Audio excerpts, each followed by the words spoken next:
Hello everyone, আসসালামু আলাইকুম। সবাইকে আমন্ত্রণ জানাচ্ছি আমাদের নিয়মিত আয়োজন নারী উদ্যোক্তার সাফল্য অনুষ্ঠানে এবং সাথে আছি আমি হাসিনা আনসার নাহার। প্রিয় দর্শক, প্রতি পর্বেই আমাদের স্টুডিওতে একজন নারী উদ্যোক্তা আমন্ত্রিত থাকেন। আজকে আমাদের স্টুডিওতে আমন্ত্রিত আছেন কামরুন নাহার রোমানা। পুরো অনুষ্ঠান জুড়েই রোমানা আপা আমাদের সাথে থাকবেন এবং তার আজকে জানা অজানা সকল তথ্য আমরা জানবো এবং তিনি কিভাবে একজন সফল নারী উদ্যোক্তা হয়ে উঠলেন সেই গল্পটাও আমরা রোমানা আপার কাছ থেকেই শুনবো। চলুন দর্শক, আর দেরি কেন, আমরা চলে যাই রোমানা আপুর কাছে। কেমন আছেন রোমানা আপু? আসসালামু আলাইকুম। ওয়ালাইকুম আসসালাম। আলহামদুলিল্লাহ ভালো আছি, আপনি কেমন আছেন? আমি তো খুবই ভালো আছি, কারণ মিষ্টি মেয়ে রোমানা আমাদের সাথে আছে। মাশাআল্লাহ, আপনাকে অনেক প্রিটি লাগছে। আপনাকে আপু, আপনার অনেক কথা আমরা শুনেছি, নাম শুনেছি, কিন্তু কখনো দেখা হয়নি। আচ্ছা আচ্ছা, তো আজকে আজকে দেখার সৌভাগ্য হয়েছে। Thank you. খুব আপনাকে খুব প্রিটি লাগছে। My pleasure, my pleasure. আপনি তো অনেক আইটেম নিয়ে কাজ করছেন, খাবারের অনেক মজাদার মজাদার আইটেম। তো আমি চাই আপনি আপনার পরিচয়টা আমাদের দর্শকদের দিন এবং আপনার পেজের নামটাও। আসসালামু আলাইকুম, আমি কামরুন নাহার রোমানা। আমি শখের রান্নাঘরের মাধ্যমে বিভিন্ন খাবারের আইটেম নিয়ে কাজ করছি। তবে আমি শুনেছি আপনি চাপা শুটকির আচারে, মানে আচার আপনার সিগনেচার একটা আইটেম এবং খুবই চলে এটা। হ্যাঁ আপু, আলহামদুলিল্লাহ এটা খুব চলে। আমার প্রায় প্রতি মাসে আমার 1-2 কেজি চাপা শুটকি, মানে আমার রেগুলার যারা কাস্টমার আছে তাদেরকে আমি দিচ্ছি। মানে আমার প্রচারণা কম থাকলেও আমি চাপার আচারটা আমার মানে ওনাদের লাগেই, যে আপু মেসেজ দিয়ে বলে যে আপু লাগবে, পাঠিয়ে দেন, এরকম। সবাই আপনার আচারের, চাপা শুটকির আচারের ভক্ত হয়ে গিয়েছে। দর্শক, আপনারাও যদি ভক্ত হতে চান সেক্ষেত্রে আমাদের আপুর কাছে, রোমানা আপুর কাছে অর্ডার করতে পারেন। আপুর পেজের নাম শখের রান্নাঘর এবং শখের রান্নাঘর 24 ঘন্টা খোলা। আপনি মেসেজ দিবেন, আপু ফ্রি থাকলে আপুর মডারেটর আছে এবং আরো সাপোর্টিভ অনেকে আছে, তারা যোগাযোগ করবে আপনার সাথে। ইনবক্স করতে পারেন, সেখানে মোবাইল নাম্বার দেয়া আছে, হোয়াটসঅ্যাপ নাম্বার দেয়া আছে, সেখানে কল করতে পারেন অথবা মেসেজও দিতে পারেন। আপুর ডেলিভারি ম্যান আছে, যথাসময়ে আপনার বাসার সামনে চলে আসবে মজাদার মজাদার সব ভর্তা এবং বিভিন্ন রকম ইয়ামি ইয়ামি ফুড। তো আমি জানতে চাচ্ছি আপনার শুরুটা কিভাবে হলো? মানে শুরুটা আপু একেবারে মানে শুনলে ঘরোয়া ভাবে, ঘরোয়া ভাবেও না, একেবারে মানে অপ্রস্তুত ভাবে আমি বলবো। আমি একদিন মানে ফেসবুকে স্ক্রল করতে গিয়ে, মানে আমার এটা কত সালে? এটা 2018 সালে। আচ্ছা আচ্ছা, মানে লাস্টের দিকে। তো আমার সামনে আসলো যে নকশি পিঠা কেউ সেল করেছে। তো আমি দেখি কি পিঠাগুলো অতটা ডিজাইন সুন্দর না। আমাদের ওইদিকে আবার একটা, আপনার দেশের বাড়ি কোথায়? আমার দেশের বাড়ি নারায়ণগঞ্জ। আচ্ছা আচ্ছা, আমাদের এদিকে নকশি পিঠাটা হয় মূলত দুইটাই কেন্দ্র করে, বিয়ে বা বিভিন্ন সামাজিক প্রোগ্রামে তখন হয়। তো মানে আমার এই পিঠার ডিজাইন সুন্দর না, কিন্তু এই পিঠা সেল হচ্ছে, মানে আবার দামও দেখি ভালোই। তখন আপনার ভেতর থেকে খারাপ লেগেছে যে এরকম কেন এরা তৈরি করে, কেন আমার মতো সুন্দর করে, আমিও অনেক সুন্দরী মাশাআল্লাহ, তার মধ্যে আবার আমার পিঠাও সুন্দর, তো কেন নয়, আমি কেন নয় না? হ্যাঁ, তারপরে আপু আমি ওই গ্রুপে আমি মানে প্রতিবারই পিঠা ঈদের সময় যখন বানাতাম ছবি তুলে রাখতাম। তো পরের দিনই আমি একটা ছবি দিয়ে ফেসবুক মানে ওই গ্রুপটায় পোস্ট করি। পোস্ট করার পরে দেখা যায় এই কিছুক্ষণ পরে কিছু আপু আমাকে নক দেয় যে আপু পিঠা লাগবে কত করে। এখন আপনি তো শখের বসে একটা শৌখিন মানুষ হিসেবে আপনি ওইগুলো তুলেছেন, পোস্ট দিয়েছেন, কিন্তু ওরা আপনাকে উদ্যোক্তা বানিয়েই ছাড়বে। তারপরে আমি মানে দামটা আমি কি বলি যে কত হয়, আইডিয়া নেই, তারপরে এটা বলাও যাচ্ছে না যে হ্যাঁ এটা তো বলা যাবে না। তারপরে আমি একটা দাম আর একটু বললাম, বলার পরে বলতেছে ঠিক আছে আপু, মানে ফার্স্টে 2জন কাস্টমার আমার মানে কনফার্ম করে ফেলছে যে আপু পিঠা নিব। তো একজন 10 পিস, একজন 20 পিস। আচ্ছা আচ্ছা, তো ওইভাবে আপু শুরু করা, পরিচিতিটা হয়, পিঠা শিল্পী হিসেবে শুরুটা হয় আপনার। শুরুটা হ্যাঁ ওই অতটুকু পর্যন্ত সুন্দর ছিল, কিন্তু এর পরের কাহিনীটা সুন্দর না। কেমন কেমন যেমন ধরেন তখন মানে আমি তো আসলে অর্ডার নিয়েছি, আমি ডেলিভারিটা কিভাবে দিব? আচ্ছা, আমি তো আসল জানি না বিষয়টা শখের তো বসে আমি বিজনেসও না মানে মনে মোটামুটি যে একজন করছে ঠিক আছে, মানে আমার কমিটমেন্টটা ছিল, আমি তো মানে কমিটমেন্ট করছি যে আমি এখন পিঠাটা আমি দিব।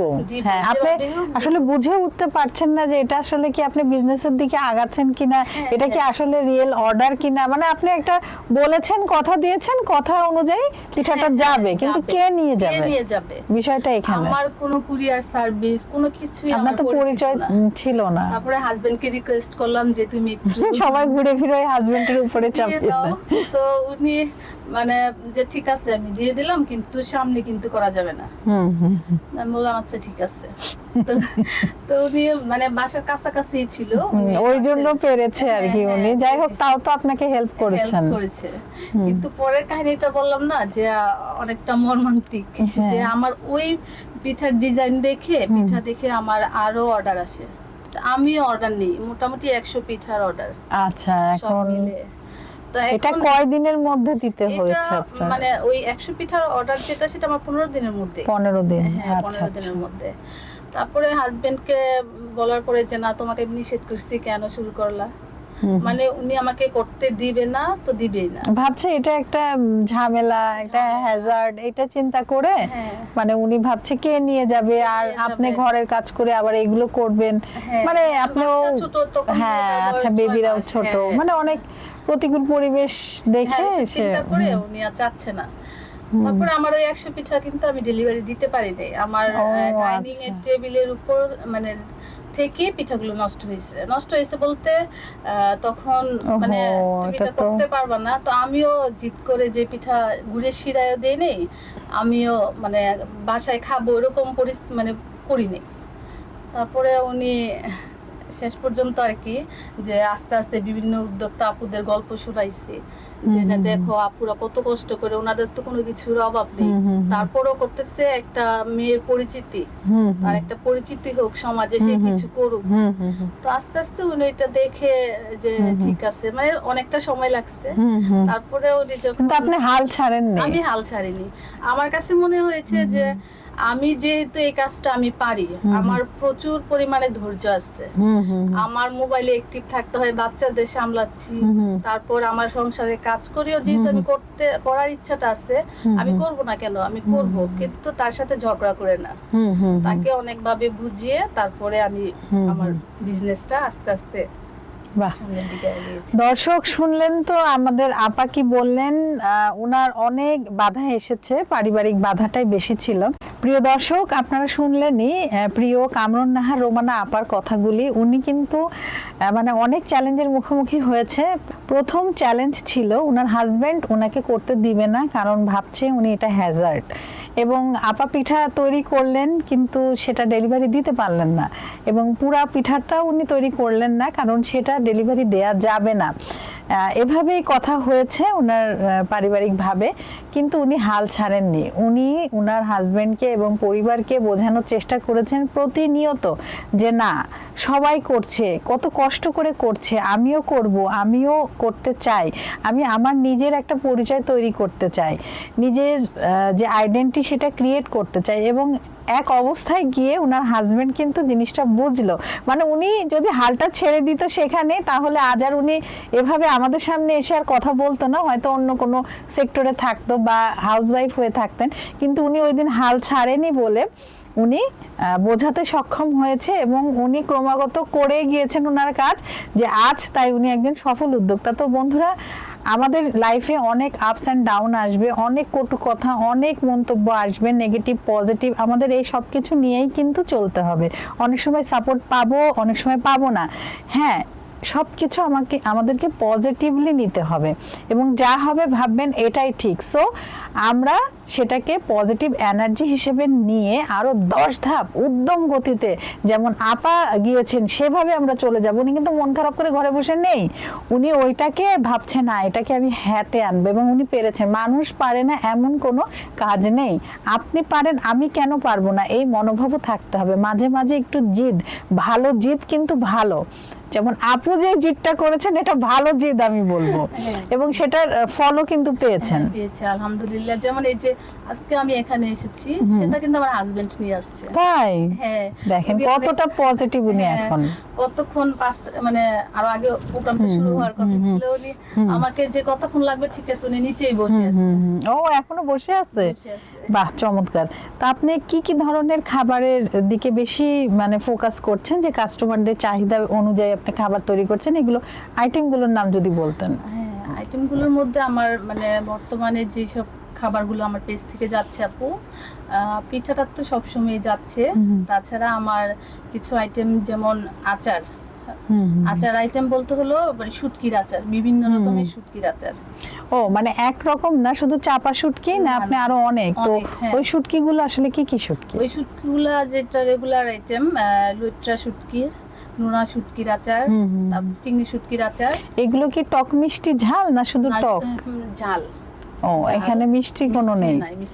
আচ্ছা, এটা একটু ভালো করেছেন, না হলে কিন্তু হজমের একটা ব্যাপার থাকে, একটা গ্যাসের ব্যাপার থাকে, গ্যাস্ট্রিকের প্রবলেম যাদের তাদের প্রবলেম হতে পারে। তো মেনু তৈরি করার সময় আসলে কোন বিষয়গুলো আপনি সবচেয়ে খেয়াল রাখেন? আমি সব সময় আমার একটা মেনু তৈরি করার সময় আমার ভালো সবকিছু আমাকে ভালো দিতে হবে, ভালো পণ্যটা দিয়ে আমি একটা মেনু তৈরি করব, যেন আমার কাস্টমার সন্তুষ্ট থাকে, কাস্টমারের ফিডব্যাক ভালো থাকে, সেই চিন্তা মাথা রেখে আমি আমার মেনু তৈরি করি। তো কাস্টমারের রিভিউ কেমন? কাস্টমারের রিভিউ আপু আলহামদুলিল্লাহ ভালো। আমার দেখা গেছে যে আমার প্রথম থেকে আমার মানে কাস্টমাররা আমি বলি আমার লক্ষ্মী, কারণ তাদের রিভিউ দেখে আমার অনেক কাস্টমার আসে। বা এক কাস্টমার ঠিক আছে এই তো জ্বর আসছে, ঠিক আছে ওই পেজে যা চাপা শুটকির আচারটা নিয়ে নে, এরকম যে মানে জ্বর আসুক মুখে অরুচি যে এই আপুর কাছে যা, একটু ঝাল ঝাল মজা লাগে কিন্তু হ্যাঁ এরকম মানে কাস্টমারের রিভিউ আলহামদুলিল্লাহ ভালো। আচ্ছা, তো আপনার যে বিজনেসটা করছেন এই অনলাইন না অফলাইন বেস বেশি, মানে বেশি অর্ডারটা আসলে অনলাইন না অফলাইনে আসছে? আমার দুটো সাইড থেকে আসে আপু। যেমন আমার একটা ক্যাটাগরি আছে অফলাইনের, ওনারা দেখা যায় মানে আমার বাবার বাড়ি এলাকার বিশেষ করে, যে আমি কখন যাব সেই সময়টায় হলো আগে অর্ডার করে রাখে যে যখন আসবা ডেলিভারি চার্জ লাগবে না, যখন আসবা এটা বানাই নিয়ে আসবা, বা আমি ওখানে গেলে ওটা আমি বানাই দিই। মানে অফলাইন ক্রেতাগুলো আমার এরকম। ঢাকায় আছে কিছু যে ওনারা অফলাইনেই পছন্দ করে আর কি, মানে পরিচিত ওইভাবেই নেয়। আর অনলাইন তো বিজনেসটা শুরুই অনলাইন দিয়ে, অনলাইনের।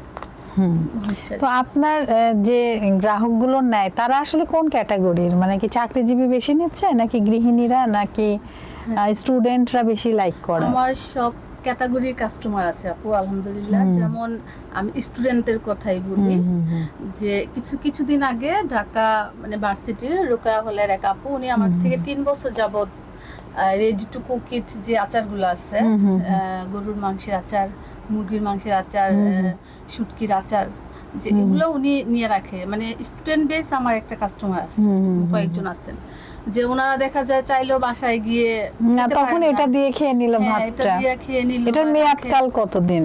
মেয়াদকাল আপু মানে শীতকালে হলো মানে 15 থেকে 20-25 দিনের মতো, কারণ 25 দিন তো আর বাড়তি কিছু অ্যাড করি না। মানে আপনি কোনো কেমিক্যাল বা কোনো রাসায়নিক কিছু তো ব্যবহার করছেন না?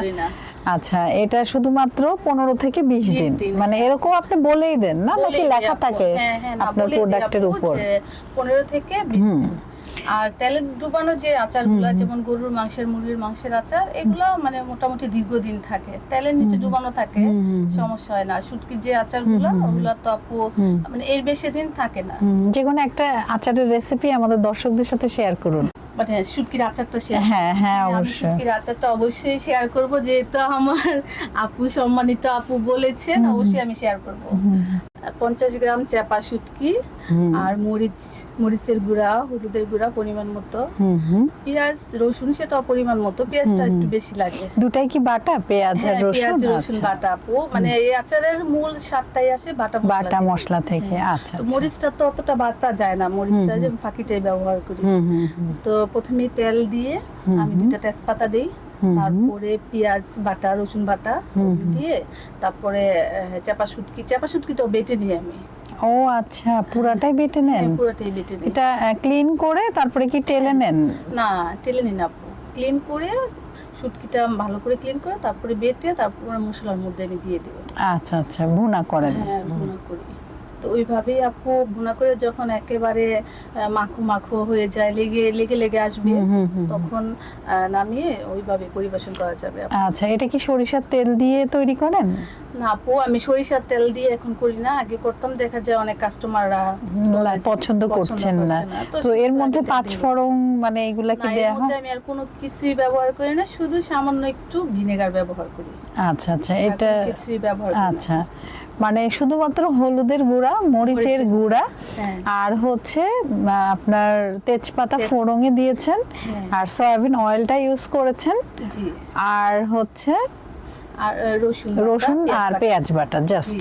খুবই সিম্পল আপনার রেসিপি, কিন্তু অনেক টেস্টি হয়, কারণ আপনি যে চাপা শুটকির যে ঘ্রাণটা সেটা রেখেছেন। পাঁচফোড়ন দিলে, আমি ওটা জানতে চাচ্ছিলাম, পাঁচফোড়ন দিলে সেই ঘ্রাণটা কিন্তু থাকবে না, সেজন্য সবাই অনেক পছন্দ করে। আর সবচেয়ে ভালো বিষয়টা হচ্ছে আপনি এটা ভুনতে ভুনতে এমন একটা পর্যায়ে নিয়ে আসেন যে এটা আচার হিসেবে অনেকদিন সংরক্ষণ করা যায়, মানে আচারের মতোই সংরক্ষণ করা যায়। হ্যাঁ, এই জন্য এটার নাম আপনি আচারটা দিয়েছেন, এবং তার সাথে যোগ করেছেন ভিনেগার দিলে কিন্তু অনেকদিন সংরক্ষণ করা যায়।